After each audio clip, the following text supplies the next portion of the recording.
pressing on. All money stress is going, gone. Pressing on. I'm pressing on.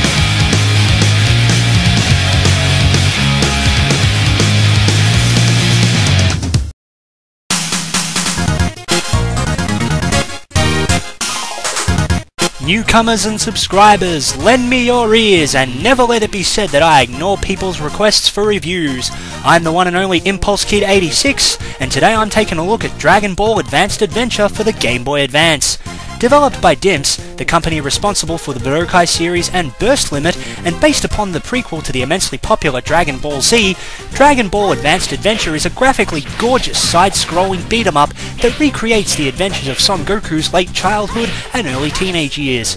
As the story unfolds via some very nice looking still image cutscenes, gamers will be able to smash their way through truckloads of point fodder and collect items scattered across the various levels, bearing witness along the way to Goku's first encounters with the comedic villain Pilaf and his soon-to-be best friend Krillin, as well as fellow future Z fighters Yamcha, Tien, and Chaozu, before ultimately engaging the reviled Demon King Piccolo in a battle for the fate of the world.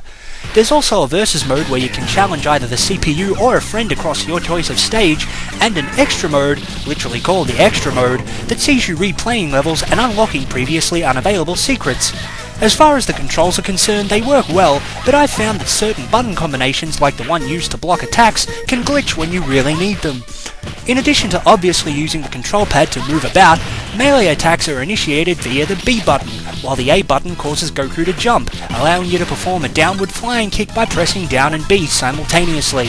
You can also block incoming attacks during boss fights and versus matches by pressing up and B simultaneously. The two shoulder buttons respectively let Goku strike enemies down through the use of either his enchanted power pole or ki blasts, both of which drain the ki meter in the bottom corner of the screen. Holding down the R button also allows you to charge up and release Goku's signature Kamehameha, which is more than a little useful if you're stuck in a tight spot. As I said before, the game looks as great as one can expect from DIMS. Everything, from the sprites to the environments they inhabit, is amazingly well done, and overall, the game stands as one of the best looking games I've ever played on the GBA. The soundtrack is also fittingly upbeat and catchy, although I'm personally quite annoyed by the fact that the English version of the game doesn't feature any of the few anime-based tunes that the Japanese version held, such as Makafushigi Adventure and Mezase Tenkaichi.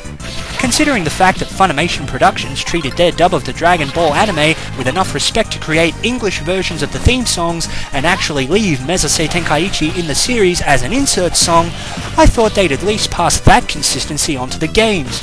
But what can you do? For a Dragon Ball game, I was really quite surprised at just how faithful this game is to the story it takes its cues from. It even featured Goku's battles against Piccolo's henchmen Drum and Tambourine, and it's small touches like this that really helped me appreciate DBAA. If you're a Dragon Ball fan but are utterly sick to death of the onslaught of DBZ fighting games, Dragon Ball Advanced Adventure is a welcome change of pace.